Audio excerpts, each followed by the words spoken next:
Hey visionaries, Butch Hartman here. Welcome to Vision Possible, where we want to help you make your daydream your day job. And I absolutely love that slogan, make your daydream your day job. What do you want to do with your life and your career? And can you actually do the two together?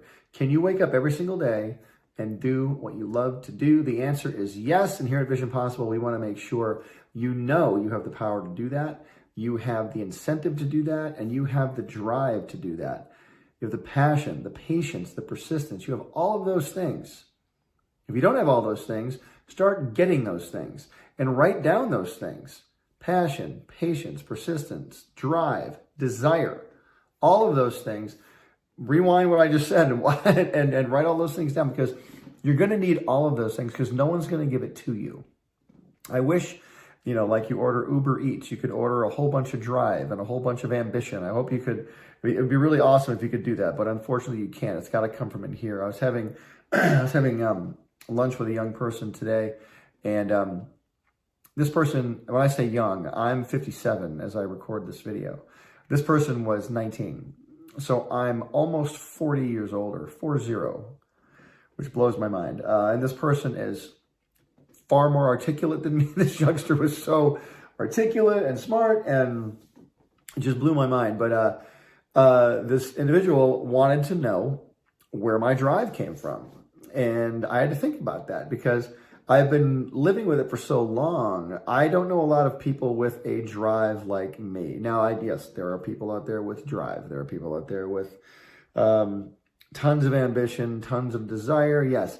I just don't know a lot of them have the exact same drive that I have, but I'm driven to the point where I never stop thinking about doing better, doing more, succeeding more. And it's not out of greed. It's not out of greed, like where it's about the money. I've never been about the money. Money does come. Money, in fact, I haven't thought about money for a long time, like not worried about it. That's a whole other teaching we can do about giving and receiving. And that's a huge part of receiving your vision, or achieving your vision, I should say. Giving and receiving is massive, and we'll talk about that at another time. But in fact, I'm going to write that down, giving and receiving, because I want to write down that topic and make a video about that. Because just as today's topic, which is selling yourself, giving and receiving is a massive part of your walk. Because if you're not getting anything, what are you giving? There's a give and a take in life. A lot of people call it karma.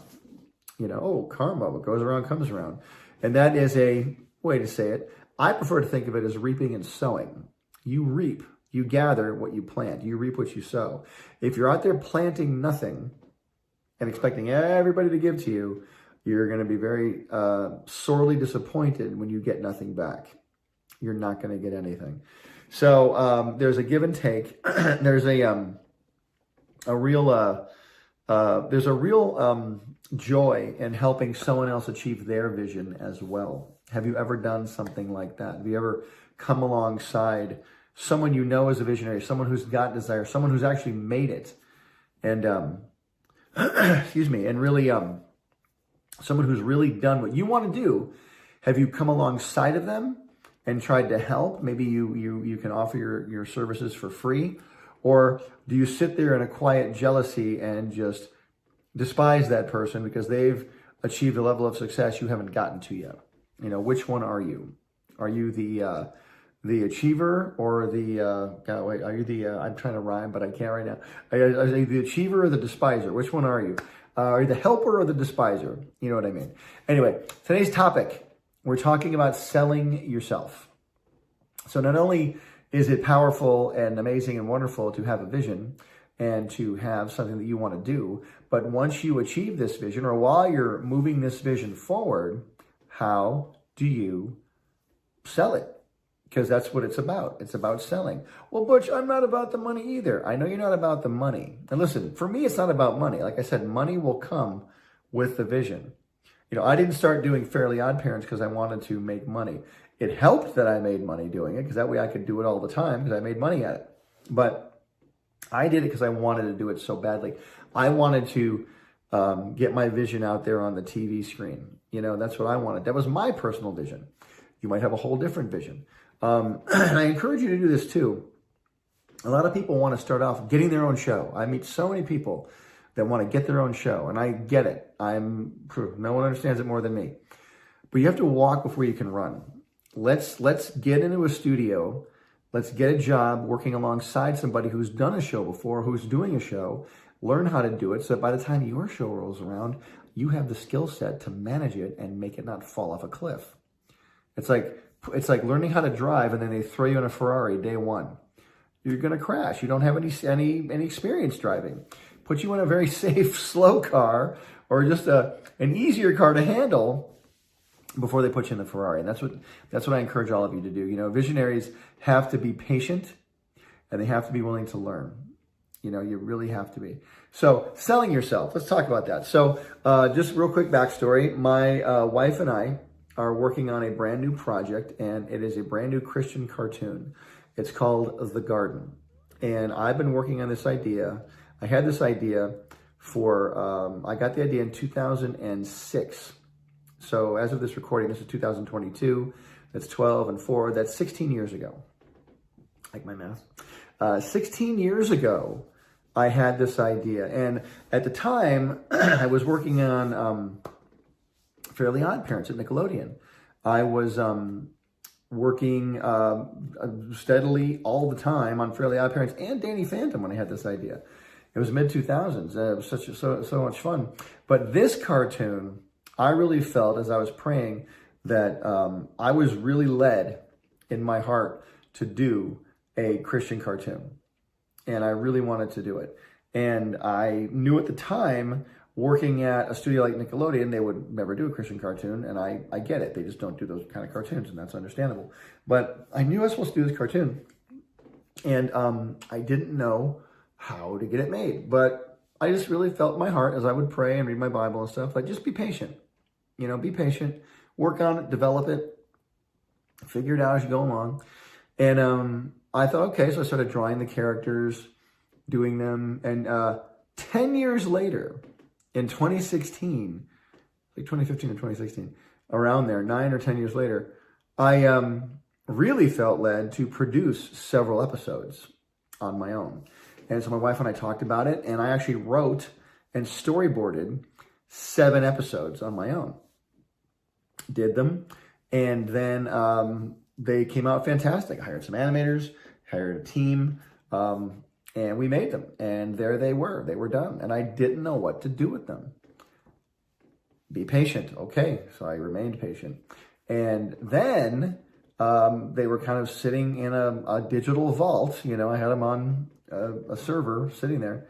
And then an opportunity came up just last year to show this idea to some very motivated people who wanted to help fund some awesome Christian ideas. And I had already been out of Nickelodeon. I've been out since 2018. And I was so excited to show them The Garden that I pitched it and people started getting excited about it. And we have now produced, we haven't produced, but we've now begun to make brand new episodes. And we're so excited because The Garden, and there's already been articles written about this now, which is cool. I really haven't done an official press release yet.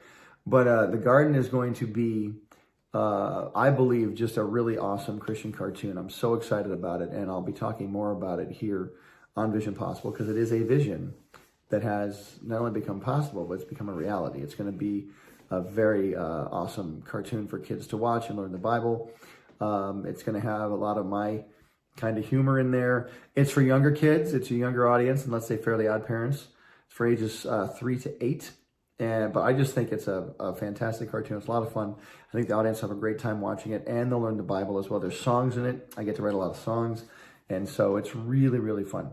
But I said all that to say this. How do I sell this? People go, how do you, that's great. Where can we see it? Now, I'm not at Nickelodeon anymore. I'm not at Disney. I'm not at Warner Brothers. I'm not at, Sony. I'm not at any of these big studios. So how do I sell this thing?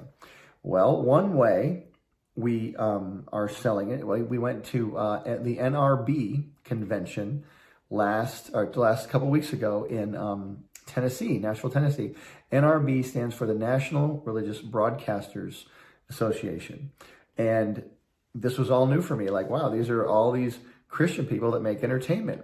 And they have talk shows, and they have podcasts, and they have cartoons and TV shows and this. So we brought the garden down to NRB. We actually had a booth down there, and it was really cool. We actually made these big costumes of the lead characters. Like, we made Disneyland size walk around character costumes of the lead characters. And I'll be posting pictures of those in the near future. Like I said, we haven't done an official press release yet, but I'm sort of talking about it a little bit. There was a couple articles written about it because I did a lot of interviews when I was down there. Saying all that to say this, I'm selling the garden by going to places where people are interested in buying it or looking at it. And by the way, I'm not selling the garden either. When I say selling, I mean getting it out there. In my case, I own the garden completely, and I'm going to, put it out on streaming services and things like that. But I own it. Unlike my shows at Nickelodeon, where I, sold them the idea, got paid to work on it, but they ended up owning the rights to those shows. Like, I just can't run out and make a Fairly Odd Parents movie if I want to, because I have to get permission from Nickelodeon because they own the rights. That's just how it works when you sell a show to a network. But now I'm at a point in my career and in my life where I didn't want to sell the garden to anybody. I want to produce it myself. So I've got to be the one that goes out there and sells it. And the exciting part is I'm learning that world of selling now, because I want to learn that. I want to grow in that area. I need to. I'm asking you for your vision. How are you going to sell it?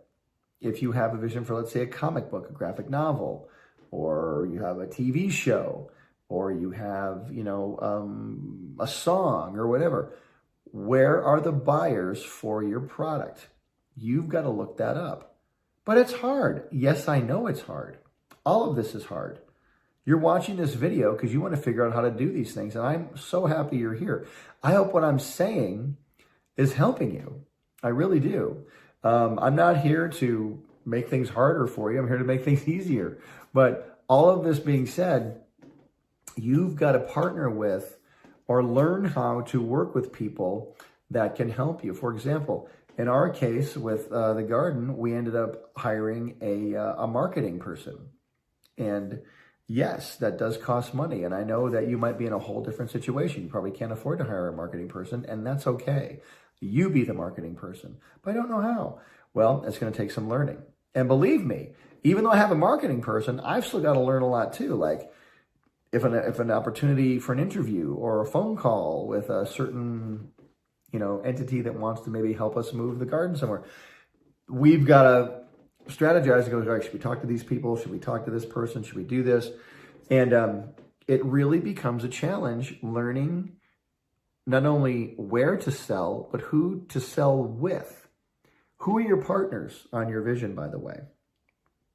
If I were to ask you right now, who are the main people you're working with? Can you even name those people? You know what I mean? You might be working for somebody right now, and somebody you're working with. I know a lot of people that work with their friends because they're friends, and I get it. I used to work with my friends, and then there would come times where either the friend wouldn't keep up their end of the bargain, or the friend wanted to move on to something else, and the partnership went away. And so, or I wanted to move to another thing. It's not always the other person's fault. Sometimes it was my fault. But who are you partnering with? And is the person you're partnering with an asset, or are they a detriment to you? And I really mean that too. Are they helping, or are they hurting? And a lot of us care about people. Listen, I care about so many people, but I wouldn't partner with them because I just know some people don't have the particular skill set that I need from them. And that's okay. I'll go out and find a complete stranger who has the skill set, and then I'll become friends with that person. You know what I mean? And again, I'm at a level probably a lot of you aren't at. What I mean by level, not higher level, I'm just at a different level where I've been working in this industry, the animation industry in Hollywood for 35 years. That's a lot of experience. You might be just starting out somewhere. So how do you sell yourself? How do you plan on selling this? You don't have to have all the answers right now, but you need to buy books. You need to watch videos like this. There's a billion videos on YouTube on how to sell your product, how to market your product. First thing I'm going to say is 2 words: social media. There's some people that I counsel on the phone, online, Zoom calls, the phone. Yes, I'm 1,000 years old. There's some people I talk to, and they want to know how to market themselves. And I say social media, post every day. They go, every day? I go, yeah, every day. I post every day. I post every day on Facebook, Instagram, TikTok. I post every day. Post? What does that mean? I post every day. And is it a lot of work? It's not a lot of work, but it's a little bit of work, picking out what to post. I just want to stay active. I want to stay entertaining. I want to entertain my audience. I have a lot of kids who grew up with my shows that are now older, and I have a lot, and now they have kids, and I want to show them that, hey, there's some really cool stuff out there. And then by drawing up Cosmo or Wanda from my show, I remind them, oh, Fairly Odd Parents is a cartoon. In fact, we have a brand new Fairly Odd Parents program coming out on Paramount Plus. It comes out March 31st, 2022. It's called Fairly Odd Parents, Fairly Odder, O-D-D-E-R, not otter like an animal, otter. And it's a live action Fairly Odd Parents TV show. It's so exciting. And the live action people interact with animated fairies. Cosmo and Wanda are animated. All the fairies are animated. It is so much fun. And I'm so blessed and grateful and humbled that we still get to do Fairly Odd Parents and bring it to a whole new generation. It is so exciting. It's another video for another time. But I wanted to tell you guys about the garden because I'll be talking about it a lot. Because not only is it a show that I have to make with a team, with storyboards and stories and character designs and painting and music and sound effects and all that, I've got to take it as a product and now sell it somewhere. I've got to put it on different streaming services that want to watch it, where there's an audience.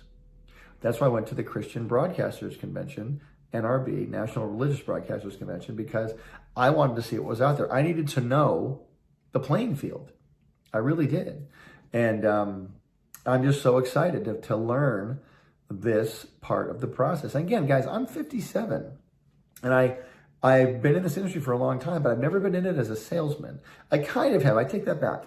I kind of have, because I've always been selling my shows to networks and getting them made. But once I sold it to a show, they would fund it, and I would just stay at the studio and make it. That was one thing. But this thing, going to NRB, which was in Nashville, I had to take a whole team of people down from LA to Tennessee, fly them all there, and pay for it. I had to, put a booth together in the NRB convention hall and get these costumes down there. I said the Disneyland costumes of my 2 lead characters. I had to get them down there, and these boxes were huge. They're gigantic boxes. They're like, imagine getting a refrigerator and a washer and dryer and another refrigerator sent to you. That's how big these costume characters are. Imagine going into like a Mickey Mouse or a Goofy costume. They're huge. And my daughter was in one walking around. We had another friend walking around. I had to get all these people down there, arrange all this, and then be the host with the most as I was down there hosting the booth and going to interviews and things. It's a lot of work. Selling is a lot of work. And you as a visionary, you're going to sell not only your vision, but yourself. You're going to have a really cool idea, a really cool product. You want people to see it, but then people are going to say, oh, who's behind this amazing product? And you're going to step out of the shadows, and there you are. And they're going to look you up and down and go, yeah, I can trust them with this money. Here's a couple $1 million. Go make this. That's the answer you want. You want that answer of, yeah, we trust you. Let's make this. And that's the best part about all of it, is getting people to back you and be excited about it. And eventually you'll be able to back yourself. That's the cool part. But selling that one product, and your first product is you. Getting that first job in that studio, getting into a situation where you can help somebody else achieve their vision. That should be job number 1. And then once you get there, you're going to reap back what you're sowing into that production's life. You're going to reap back the benefits. Where you give your time, your energy, you're going to get all that back. You're going to get experience. You're going to get connection. That's another one. Connections is I'm writing that one down too. Connections is another great one, because guys, None of this happens without connections. How do you get those? You go to conventions like NRB and you sell yourself. Even if you don't have a product to sell, it was so cool. A good friend of mine who I worked with for many, many years, you would know this person's name if I said it, said, I'm getting older. I want to, stay working. But a lot of Hollywood shows are using all these younger people. I go, look, come down to NRB with me. Let's go meet some people.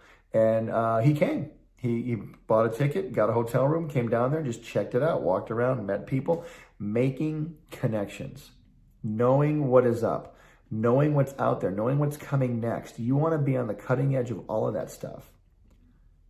So you're going to sell yourself, then you're going to sell your vision. Learn how to do both. And yes, does it take effort? Absolutely. But you're up for it. You know why? Because you're a visionary who's going to make your vision possible. Okay? All right, guys. Have a great week. Be blessed. Be excited. Have that drive. Kick your drive into overdrive.